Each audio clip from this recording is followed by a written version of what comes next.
सोमवार के दिन तू मेरे मंदिर के दरवाजे पर चौखट पर बैठ जाना, और दूसरा प्रतिदिन शाम के समय पर तू बेलपत्री के पेड़ के नीचे बैठ जाना। जो तेरी बेल वृक्ष के नीचे सेवा करने आए, जो शंकर जी के मंदिर में सोमवार को जल चढ़ाने आए, उसका जो पात्र जल चढ़ाकर जब वो घर लेकर जाए, उसके पीछे पीछे पात्र के पीछे पीछे तू जाना और उसके घर में लक्ष्मी का भंडार भरकर आए।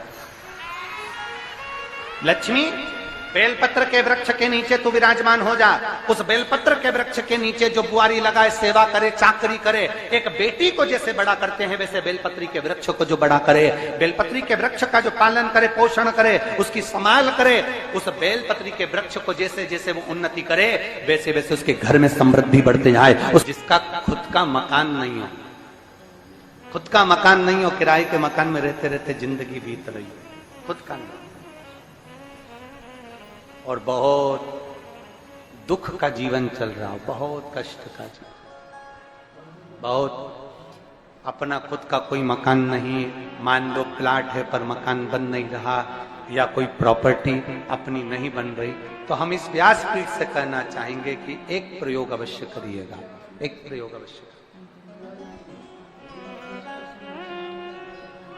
अपने आसपास के 5-6 बेलपत्र के वृक्ष देख लीजिए, अपने आसपास के नजदीक के 5-6 बेलपत्र के बड़े बड़े वृक्ष देख लो या छोटे वृक्ष देख लो। उन 5-6 वृक्ष को धीरे धीरे उनकी सेवा करना प्रारंभ करो, उन वृक्षों को बड़ा करना प्रारंभ करो, उन वृक्ष के नीचे सफाई करना प्रारंभ करो, उन वृक्ष को जल देना प्रारंभ करो, उन वृक्ष को आप खाद देना प्रारंभ करो, उन वृक्ष की सेवा संभाल करना प्रारंभ कर दो, उस वृक्ष के नीचे बुआरी काटना प्रारंभ कर दो, झाड़ू लगाना प्रारंभ कर दो, उस वृक्ष के नीचे सफाई करना प्रारंभ कर दो। उस बेलपत्री के 5-6-7 वृक्ष को आप गोद ले लो। गोद लेना मतलब मैं इसकी सेवा करूंगा, मैं इसमें जल दूंगा, मैं इसके खाद दूंगा, मैं इसकी सेवा करूंगा, कुछ मत करो, बस केवल इस शरीर से उस बेलपत्र के वृक्ष की सेवा करना रोज प्रारंभ कर दो। 6 महीना इंतजार करना और 6 महीना लगातार सेवा करना, 7वां महीना आपका और हमारा, और बताना कि भोलेनाथ ने प्रॉपर्टी दिलाई कि नहीं दिलाई और आगे बढ़ा है।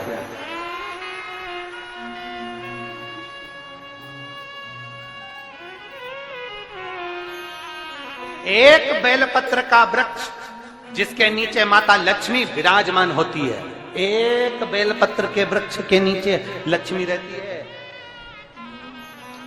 दुनिया के लोग कहते हैं लक्ष्मी जी का दिन कौन सा है, बोलो जम के जल्दी से।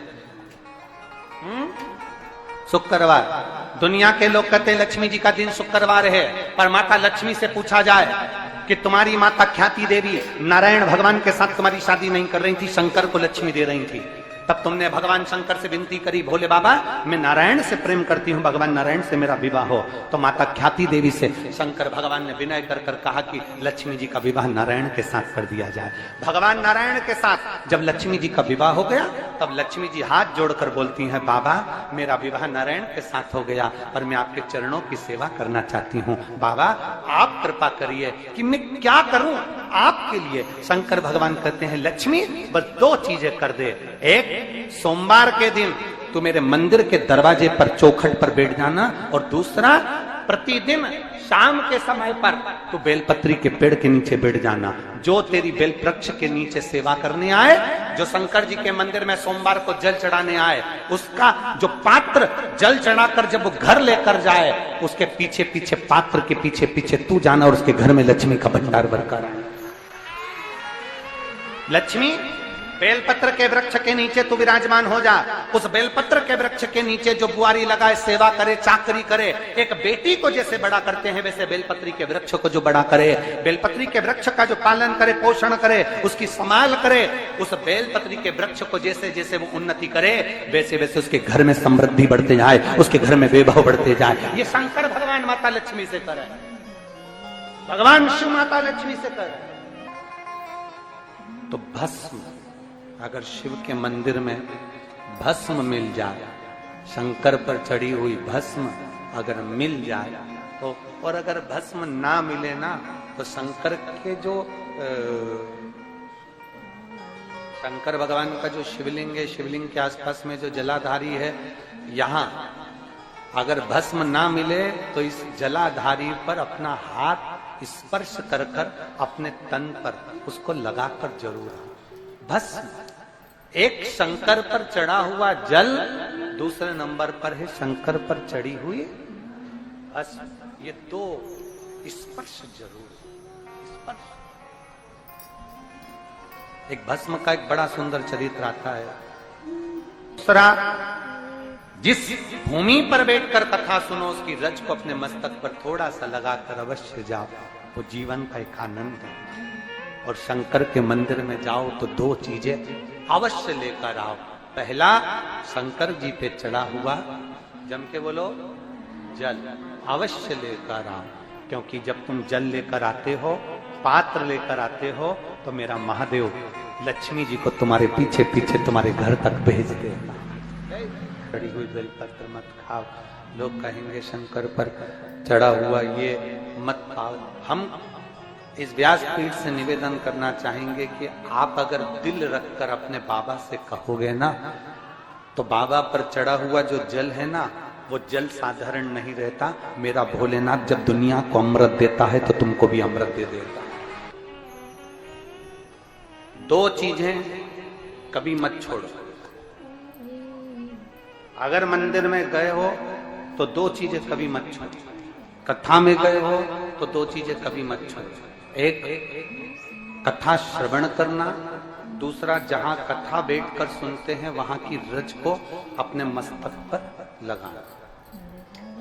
कथा सुनने के बाद आप यहां से जाओ, भले दरी बिछी है, आसन बिछा है, कारपेट बिछा है, उस पर अपना हाथ फेर कर उस रज को अपने मस्तक पर जरूर लगाओ। क्योंकि शिव पुराण में, भागवत पुराण में, स्कंद पुराण में, कुर्म पुराण में, नर्मदा पुराण में, लिंग पुराण में, नारद पुराण में, ब्रह्म वैवर्त पुराण में, जितनी भी पुराणे हैं, सब पुराणों में लिखा है कि जिस स्थान पर बैठकर हम भगवान की कथा को सुनते हैं, उनको याद करते हैं, जितनी देर हम उनको याद करते हैं उतनी देर वो परमात्मा उस स्थान पर बैठा हुआ रहता है।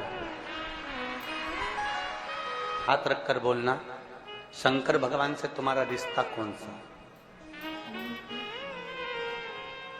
शिव जी से आपका कौन सा रिश्ता?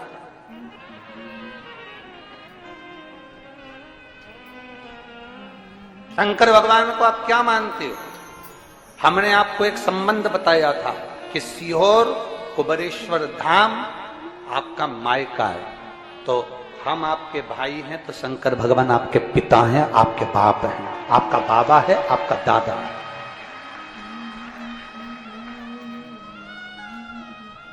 अब आपसे हम प्रश्न करें, उत्तर मेरी कुरुत की बहनें भी देंगी और मेरे जीजा उन भी देंगे, और मेरी बेटियां और मेरे बेटे देंगे।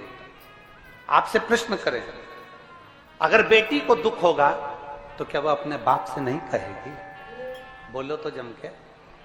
बेटी को तकलीफ है वो अपने बाप से ना कहेगी।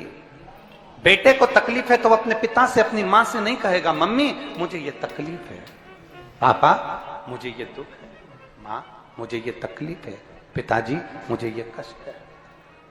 क्या वो अपने माँ बाप से नहीं कहेंगे? क्या वो अपने माँ बाप से विनय नहीं करेंगे?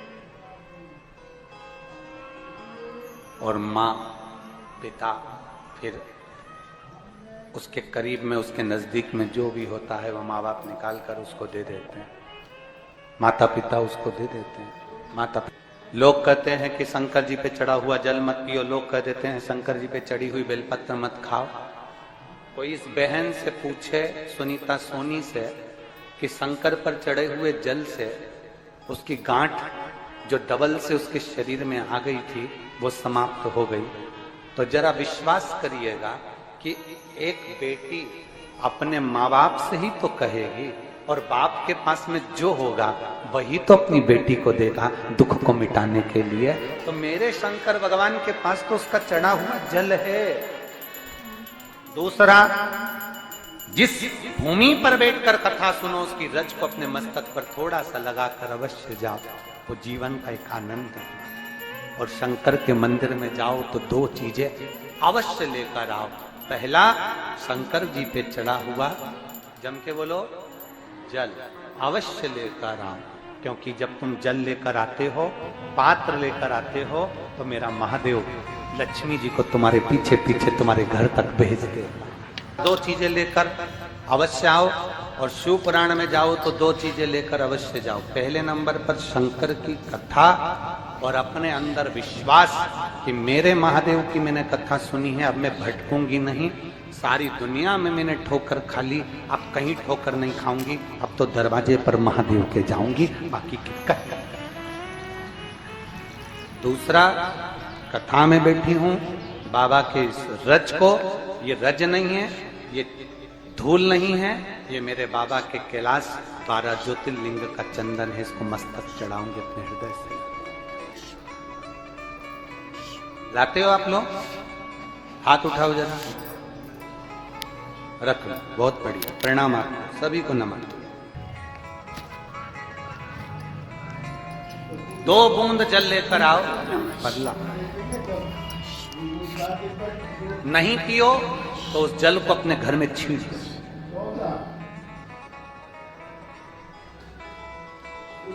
नहीं पी सकते उस जल को छीन लो। सारे घर के लोग नहीं पी रहे, उस जल को मटके में डाल दो, हंडे में डाल दो। 2 बूंद जल हंडे में डाला, सब पी गए। आपको अलग अलग किसी को देने की जरूरत नहीं। ये गणपति जी की है, और ये कार्तिकेय जी का, और ये अशोक सुंदरी, और ये भोले बाबा। अंडे में डाल दो, मटके में डाल दो, सब उस पानी को पीना रात।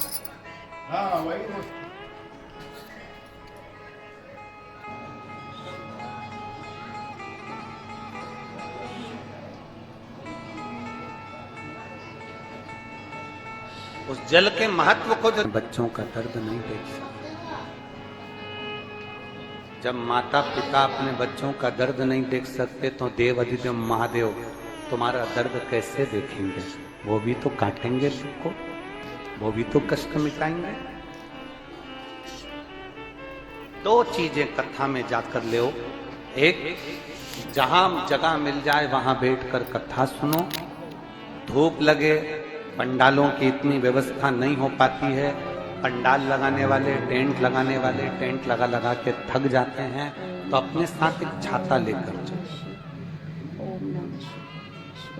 2 पानी की जम के बोलो जरा, बोतल, बिछाने की दरी अपने साथ लेकर। लोगों ने उमा महेश की कथा अपने जीवन में धारण करी कि नहीं करी वो हमको नहीं स्मरण है, पर एक बात का स्मरण करिएगा, ये जो कथा चल रही है ये गौरी शंकर चल रही है। इसके बाद में जो अमलेश्वर में कथा है वो कौन सी है? समर्पण शिव महापुराण कथा। उस समर्पण शिव महापुराण की कथा जब 2 तारीख को विराम हो जाएगी, तब उसके बाद में जो कथा 6 जून को प्रारंभ होगी सोलापुर महाराष्ट्र में, उस कथा का नाम रहेगा उमा महेश शिव महापुराण की कथा। उसको जरूर सोलापुर में जो 6 जून से कथा होगी उसका नाम उमा महेश शिव महापुराण, उसको सुनना, श्रवण करना, उसको धारण करना है। उसमें इतने प्रश्न माता उमा ने भगवान महेश से करे हैं, और महेश भगवान शंकर उसका हर प्रश्न का उत्तर दे रहा है। भगवान महेश भगवान शंकर हर बाबा बोले माता उमा ने भगवान शिव जी से, महेश भगवान से, भगवान शंकर से करेंगे, बाबा भोलेनाथ जी बताओ, संसार में जन्म लेने वाले व्यक्ति के जीवन में उसके भाग्य में अगर सुख नहीं है, उसके भाग्य में खुशियां नहीं है, उसके भाग्य में कोई अच्छा है ही नहीं, तो वो जीव क्या करेगा? वो जीव क्या करेगा?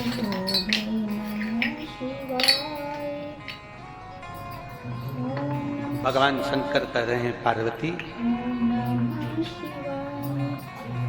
संसार में जन्म लेने वाला मनुष्य अगर उसके भाग्य में सुख नहीं, उसके भाग्य में अगर खुशियां नहीं है, उसके भाग्य में अगर सुख नहीं है, उसके भाग्य में अगर अच्छा नहीं है, पत्रिका दिखा ली सुख नहीं है, कार्य कर कर देख लिया सुख नहीं है, तकलीफ उसकी जिंदगी में चल ही चल रही है, तो भगवान शंकर कहते हैं, भगवान महेश कहते हैं, उमा उस मनुष्य को दूसरे का अच्छा करना प्रारंभ कर देना चाहिए, तो उसकी अच्छाई अपने आप सामने आना